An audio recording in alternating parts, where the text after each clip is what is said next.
novinarski konferenci in pa hvala za udeležbo. V Slovenski demokratski stranki smo se odločili, da predlagamo sklic nujne seje odbora za obrambo s točko dnevnega reda odgovornost predsednika predsedstva Republike Slovenije Milana Kučana in drugih pri razoroževanju teritorialne obrambe leta 1990 s predlogom za ustanovitev preiskovalne komisije.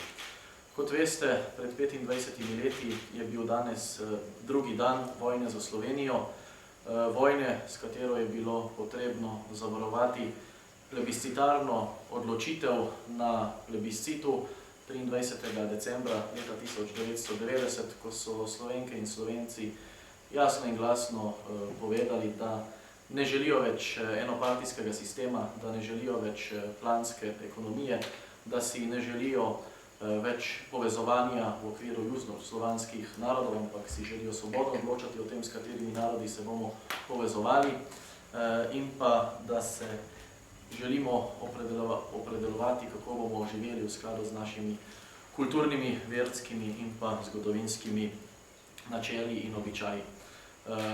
Potem, ko so bile volitve in ko je Demosova vlada tudi prevzela oblast, je bilo jasno, da bo Demos naredil vse, da bi izpeljali svojo glavno točko programa, to je osamosvojitev Slovenije, in zaradi tega je v dneh od 15. do 19. maja 1990 potekala razorožitev teritorialne obrambe, takratne teritorialne obrambe, ki se je zgodila zato, da Slovenke in Slovenci ne bi mogli z orožjem zavarovati, ukolikor bi seveda prišlo do uresničitve te Demosove točke programa, katera je bila potem istega decembra izpolnjena oziroma izglasovana tudi na plebiscitu. Takrat je ravno bilo obdobje interregnum, to se pravi, Demosova vlada je prevzemala posle in takrat je Slovenija razpolagala z orožjem za okrog 100 000 ljudi. Po celi Sloveniji je bilo odvzetih približno 80% orožja takratne teritorialne obrambe in takratno predsedstvo, glede na to, da ni bilo vlade, ni storilo nič, da bi preklicalo ukaz o razoroževanju teritorialne obrambe, za kar bi moral poskrbeti takratni predsednik predsedstva Milan Kučan, ki se je kasneje sprenevedal, da za to ni vedel, pa vendar dokumenti, ki obstajajo, dokumenti, ki bodo priloženi tudi zahtevi za sklic te seje, jasno dokazujejo, da so vsi občinski štabi predsedstvo, konkretno tudi predsednika Kučana takratnega, obveščali že od 15. maja naprej, da poteka razoroževanje teritorialne obrambe in da je bil Kučan z ukazom generala Hočevarja 15. maja tako tudi seznanjen. Vendar pa ni preklical o ukazu o razorožitvi, ni naročil občinskim štabom, da naj orožja ne predajo, dokler ni 17. maja prevzela dolžnost Demosova vlada, ko so učastniki teritorialne obrambe, protestne seje občinskih skupščin 16., 17., 18. z vseh strani pritiskali na predsedstvo, zahtevali, da se zaostavi razoroževanje. Se je to potem zgodilo 18. maja, pa še to na način z raznoraznim pošiljanjem sporočil preko kriptiranja, tako da se je tudi s tem zavlačevalo.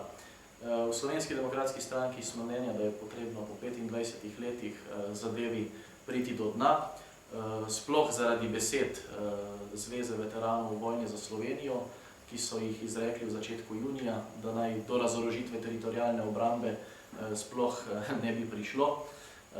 Tako da menimo, da je po 25 letih dovolj sprenevedanja in da je čas, da se to razišče, zato predlagamo 3 sklepe.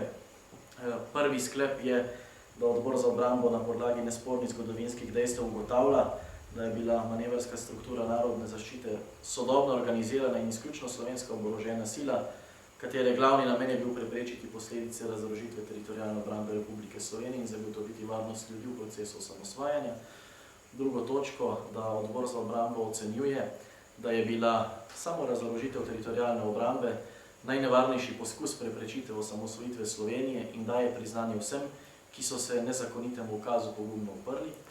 In pa tretja točka, da odbor za obrambo predlaga Državnemu zboru Republike Slovenije, da ustanovi preiskovalno komisijo o ugotavljanju odgovornosti bivšega predsednika predsedstva Republike Slovenije Milana Kučana in drugih nosilcev funkcij za razorožitev teritorialne obrambe v maju leta 1990.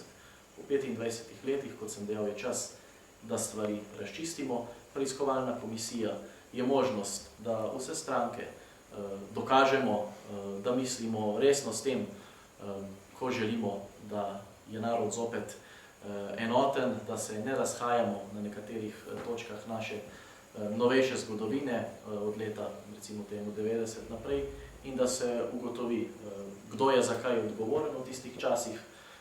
Vemo, da se gospod Kučan ne udeležuje sej ne odbora za obrambo, ne drugih odborov, na katere je vabljen na preiskovalno komisijo, pa pač posameznik, državljan, ki je povabljen, mora priti, sicer se lahko odredi tudi prisilna privedba na komisijo, tako da, ukolikor bo ta predlog podprt, bodo vsi takratni vpleteni imeli možnost, da se o takratnih dogodkih razjasnimo in da zaključimo to poglavje naše zgodovine. Hvala.